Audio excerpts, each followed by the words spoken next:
안녕하세요. 날마다 기막힌 정오의 박정훈 목사입니다. 한 주가 넘는 시간 동안 방송을 쉬면서요. 그동안 날마다 기막힌 정오를 좀 돌아보는 시간을 가졌습니다. 먼저 하나님의 은혜가 컸고요. 그리고 날마다 기막힌 정오 식구들의 응원이 있었기 때문에 100회까지 잘 마칠 수 있었습니다. 앞으로 이것을 잊지 않고 계속해서 열심히 우리 날마다 기막힌 정오 열심히 방송하도록 하겠습니다. 이제 새로운 마음으로 날마다 기막힌 정오를 시작하려고 합니다.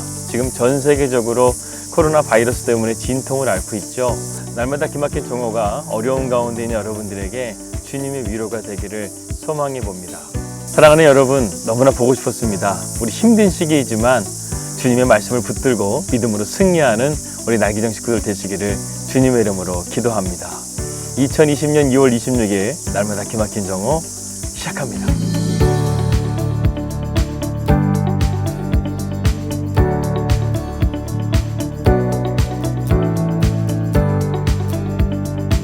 이론 중에 원인이 없으면 결과가 없다라는 이론이 있습니다. 바꿔 말하면 결과가 있으려면 반드시 원인이 있어야 된다는 것이죠. 그렇다고 한다면 우리 인간은 원인일까요? 결과일까요? 결과입니다. 모든 존재는요, 다 원인의 결과인 것입니다. 제가 날마다 기막힌 정오를 시작하면서 왜 이러한 과학의 공식까지 도용하면서 이런 말을 드리는 걸까요? 다름이 아니라 우리가 하나님을 바로 알아야 된다는 사실을 일깨워주기 위해서입니다.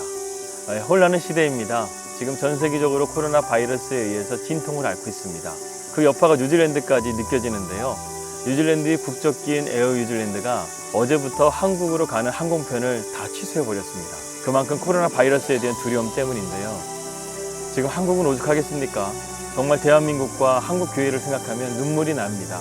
그래서 기도하고 있습니다. 사랑하는 여러분, 지금은 기도할 시기입니다. 우리가 두려워하고 염려하고 걱정할 것이 아니라 주님을 바라보면서 기도의 자리로 나아가야 될 줄을 믿습니다. 하나님께서 긍휼히 여기셔서 하루빨리 치료제가 개발되고 이러한 두려움에서 벗어날 수 있기를 주님의 이름으로 기도합니다. 혼란의 시대, 우리는 무엇보다 하나님을 아는 지혜가 필요합니다.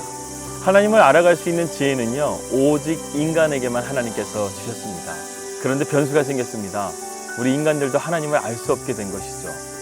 바로 죄가 세상에 들어와서요, 하나님을 멀리하게 되고 하나님을 알 수 없게끔 그런 어둠 가운데 우리가 갇혀버리게 된 것입니다. 로마서 1장 21절 말씀에 바울은 이렇게 말합니다. 하나님을 알되 하나님을 영어롭게도 아니하며 감사하지도 아니하고 오히려 그 생각이 허망하여지며 미련한 마음이 어두워졌나니. 하나님이 창조하신 모든 만물에는 각자의 목적이 있습니다. 특별히 우리 인간을 사랑하신 하나님께서는 우리에게 어떤 목적을 주었는지 아십니까? 이사야서 24장 15절 말씀에 이렇게 나와 있더라고요. 그러므로 너희가 동방에서 여호와를 영화롭게 하며 바다 모든 섬에서 이스라엘 하나님 여호와 이름을 영화롭게 할 것이라. 분명한 사실을 성경은 말씀하고 있습니다. 우리 인간의 창조의 목적은요, 하나님을 영화롭게 하는 것입니다. 하나님을 영화롭게 하는 것은 무엇일까? 성경은 또한 우리에게 말씀합니다. 믿음으로 사는 것입니다. 그렇다고 한다면 믿음은 과연 무엇일까요? 믿음은 우리 인간의 이해로 얻어지는 것이 아닙니다. 믿음은 우리 인간의 행함으로 얻어지는 것이 아닙니다. 이 세상에는 우리가 이해되지 않는 것들이 참 많이 있습니다.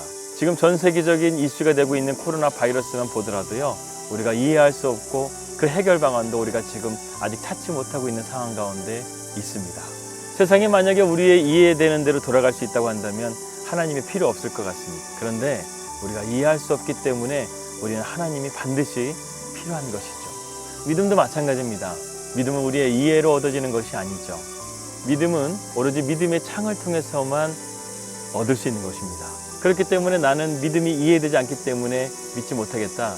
이것은 참 어리석은 말입니다.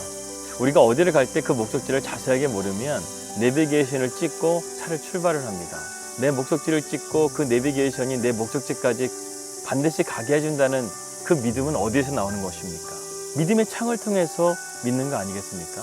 내가 그 길을 가봤기 때문에 믿는 것이 아니라 내가 목적지를 찍고 그 내비게이션이 내 목적지까지 인도해 줄 거라는 것을 믿고 나가는 것처럼 믿음은 보이지 않는 것, 그것이 실제로 있는 것으로 믿고 걸어가는 것, 그것이 바로 믿음입니다. 어떻게 보면 하나님의 진리는 우리 눈에 보이지가 않습니다. 하나님의 구원도 우리 눈에 보이는 것은 아닙니다. 그러나 영의 눈으로 보게 되면 우리가 하나님을 볼 수 있는 것이죠. 그렇기 때문에 신앙은요, 믿고 시작하는 거예요. 내가 믿어져서 시작하는 것이 아니라 믿고 믿어지는 것입니다.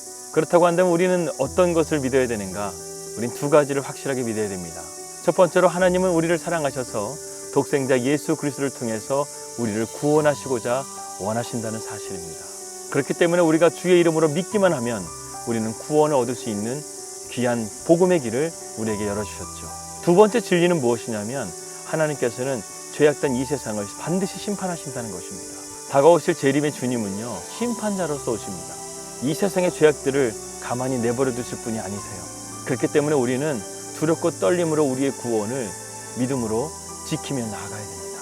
이 절대적인 진리가 흔들려서는 안 됩니다. 구원의 주님과 심판의 주님을 우리가 믿음으로 믿고 나아갈 때 그것이 믿어지게 되고 그 믿음을 통해서 우리의 삶이 바른 신앙으로 나아갈 수 있게 된다는 것이죠. 그렇다고 한다면 한 번 주어진 인생을 우리가 과연 어떻게 살아야 될까 한번 생각해 보았으면 좋겠습니다. 세상은 두 가지로 나뉠 수가 있습니다. 바로 소유와 존재입니다. 우리는 대부분 사람들을 바라볼 때 그 사람이 얼마만큼 가졌는가에 대한 그 소유에 집착하지요. 그 사람이 어떤 존재인가에 대해서 생각하지 못할 때가 많습니다. 제가 한 가지 말씀드릴게요. 삶의 진정한 행복은요, 소유하는 데 있는 것이 아니라 자신의 삶의 존재를 가치 있는 삶의 존재로 만들어가는 데 있습니다. 물론 소유도 중요합니다. 그러나 우리의 삶 가운데는요, 이러한 소유와 존재의 가치에 대한 밸런스가 중요한 것입니다. 그리고 이보다 더 중요한 것은 이러한 소유와 이런 존재의 가치를 하나님이라는 테두리 안에서 우리가 바라볼 수 있는 영적인 렌즈가 필요한 것이죠. 저는 이것을 한 문장으로 정리해 보았습니다. 바로 우리가 하나님 안에서의 자존감이 있어야 된다는 것입니다. 이것을 바로 알고 우리가 살아갈 수 있다고 한다면 우리는 흔들리지 않고 절망하지 않고 살아갈 수가 있습니다. 현대인들의 가장 큰 질병이 바로 우울증 아닙니까? 우울증이라는 것이요, 보통 사람이 느낄 수 있는 정신적인 고통, 육체적인 고통의 10배를 안는다고 합니다. 이것이 바로 무엇이냐면 하나님 안에서의 자존감이 무너진 결과인 것이죠. 하나님 우리를 어떻게 바라보실까요? 너는 누구의 것이냐? 하나님은 너는 내 것이라고 말씀하십니다. 그리고 우리에게 이렇게 말씀하시죠. 너는 나의 사랑하는 딸이요, 나의 사랑하는 아들이다. 가만히 저의 41년의 인생을 돌아보게 되면요, 참으로 하나님 앞에 방황도 많이 하고 어리석은 짓도 참 많이 했었던 저의 모습을 돌아보게 됩니다. 아직도 남편으로서 참 부족하고 또 사랑하는 윤설이의 아빠로서도 참 부족한 모습을 가지고 있습니다. 그런데 지난 한 주 날마다 기막힌 정오를 통해서 하나님께서 저에게 깨닫게 주신 한 가지 사실이 있습니다. 그것은 무엇이냐면 제가 지난 40년이라는 시간 동안에 하나님의 은혜로 살았다는 것이죠. 그리고 지금 저희를 이곳 뉴질랜드로 보내신 하나님의 목적은 무엇이냐면 저희를 믿음의 삶으로 인도하고자 우리를 부르신 것이라는 사실을 깨닫게 되었습니다. 하나님께서 우리를 이제는 믿음의 광야로 보내셨습니다. 정말 이곳에 오니까요, 광야더라고요. 언어도 통하지 않고 또 주변을 둘러봐도 한국 사람은 잘 찾기도 어렵고 다 외국 사람들이고 정말 주님만 바라보게끔 만드는 그런 광야더라고요. 그러니까 주님의 음성이 선명하게 들려요. 점점 내 안에 주님의 것으로 채워지는 것들을 경험하게 됩니다. 물론 여러 가지 힘든 일들도 있지만요, 믿음으로 견디면서요, 하루하루 열심히 살아가고 있습니다. 무엇보다 하나님께서 저를 이 땅 가운데 보내신 비전이 있기 때문에, 그 약속이 있기 때문에 저는요, 얼마든지 버틸 수 있을 것 같아요. 얼마든지 견딜 수 있을 것 같아요. 하나님께서 저에게 하늘의 상급이 되는 귀한 약속을 주셨고, 하나님께서 저에게 그러한 것을 맡기셨다는 것 자체가 저에게 얼마나 감사한지 모르겠습니다. 사랑하는 여러분, 우리 인생의 주인을 바로 알고 살아가는 것은 참으로 중요합니다. 그리고 바로 이것이 믿음입니다. 세상에 수많은 주인들이 있습니다. 그러나 그것들은 가짜예요. 여러분, 세상의 것들이 정말 내 삶의 주인이 될 수 있다고 한다면요, 전지전능해야 되거든요. 아무 문제가 일어나서는 안 됩니다. 그런데 여러분, 내 삶에 내가 주인이 되었을 때 아무 문제가 없던가요? 얼마나 수많은 문제 가운데 우리가 부딪힙니까? 욥기서 38장 이하의 말씀 보게 되면 하나님께서 욥에게 수많은 질문들을 하십니다. 이 수많은 질문들을 요약하게 되면 두 가지 질문으로 요약하게 됩니다. 첫 번째는 무엇이냐면 너 아느냐 이거예요. 그리고 두 번째는 이것입니다. 너 할 수 있느냐. 우리가 알다시피 욥이 고난을 당한 이후에 욥의 친구들이 찾아와서요, 그들이 수많은 이야기들을 나눕니다. 그 수많은 이야기들이 가벼운 얘기가 아니에요. 삶의 깊은 통찰이 있고 신에 대한 깊은 통찰이 있습니다. 그런데요, 욥이요, 그러한 질문 앞에서도요, 당당하게 답변을 했어요. 그런데 하나님의 질문 앞에 그 어느 것도 답하지 못한 것을 바라보게 됩니다. 무엇을 말하는 걸까요? 우리 인간의 무능함을 말하는 것입니다. 우리 인간은 절대로 우리 삶의 주인이 되어서는 안 돼요. 내가 내 삶의 주인이 되어서는 절대 안 됩니다. 이러한 무능한 우리들 불쌍히 여기셔서 구원해 주시기 위해 하나님께서는 귀한 독생자 예수 그리스도를 이 땅 가운데 우리에게 보내주셨습니다. 그분의 십자가의 죽으심과 부활로 인해서 우리가 영생함을 얻었습니다. 여러분, 그 주님을 다시 한번 내 마음 가운데 되새기십시오. 나는 죽고 내 안에 예수로 사는 삶이 되어질 때, 그때부터는요, 주님의 생명력이 나를 살리고 주님의 전능하신 능력이 내 문제를 풀어가실 것입니다. 우리가 무엇이라고 세상에 빛 되신 주님을 보내셨을까요? 분명한 사실은 우리를 사랑하시기 때문에 우리를 구원해 주신 줄을 믿습니다. 그 하나님의 은혜를 잘 생각하시면서 믿음으로 승리하는 우리 날마다 기막힌 정원 식구들 되시기를 주님의 이름으로 기도합니다. 하나님, 우리의 연약함과 우리의 무지함을 주님 앞에 고백합니다.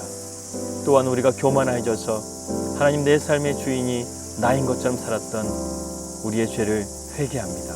주님, 이제는 주님께서 우리의 삶의 진정한 주인이 되어주셔서 우리의 삶에 믿음이 믿어지는 삶이 될 수 있도록 인도하여 주시옵소서. 예수님의 이름으로 기도드립니다. 아멘. 오늘의 기도 제목입니다.